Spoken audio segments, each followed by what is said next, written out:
Buenos días, niños y niñas del primer año básico. A continuación les presento los principales contenidos vistos en la asignatura de Ciencias durante el mes de mayo y parte de junio.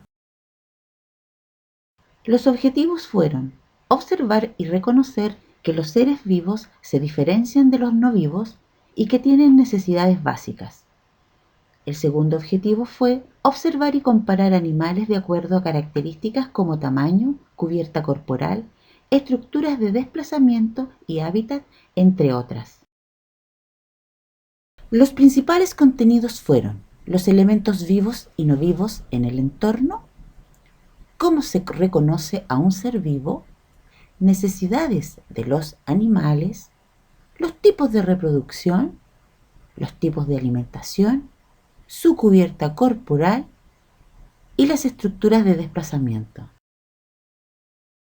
Iniciamos el nuevo contenido hablando de los elementos vivos y no vivos que se encuentran en nuestro entorno, comparando las reacciones de los animales y las plantas en distintas situaciones, como por ejemplo una hormiga sometida a distintos estímulos y luego comparándola con una piedra.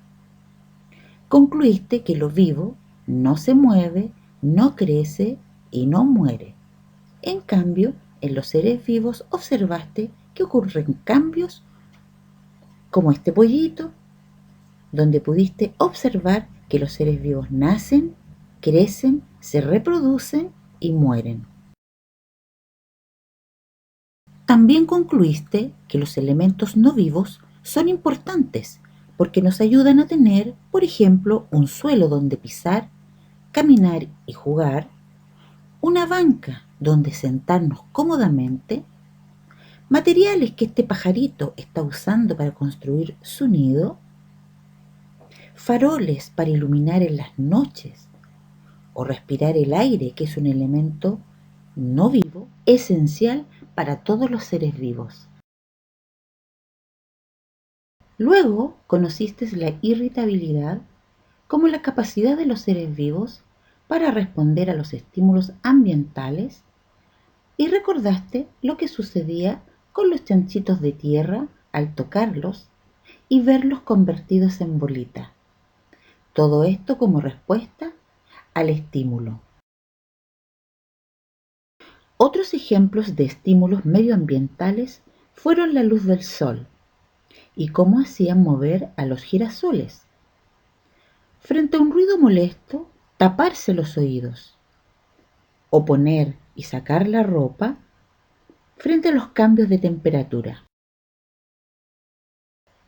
O estímulos como los olores, sabores y caricias, que a diario nos provocaban distintas reacciones y que nada de esto era posible sin nuestros sentidos, los cuales debían estar atentos y en buen estado,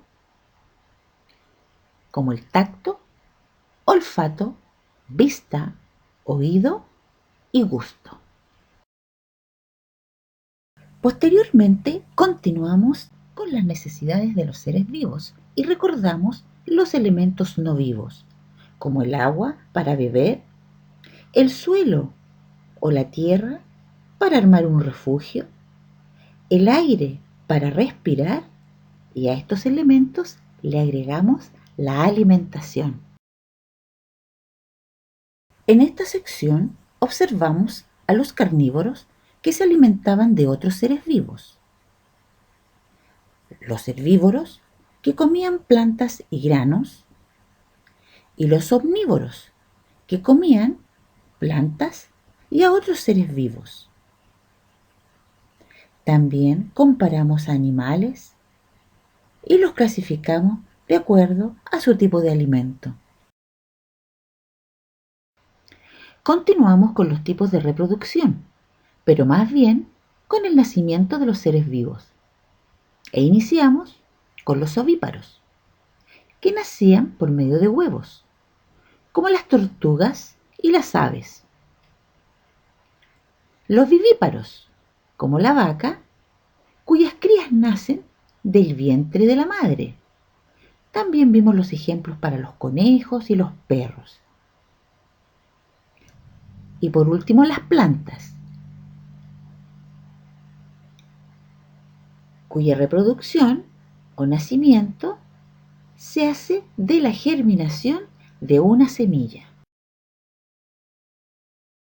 Seguimos después con el tipo de cubierta de los seres vivos y encontramos los pelos en los mamíferos, las plumas en las aves y las escamas en peces y reptiles.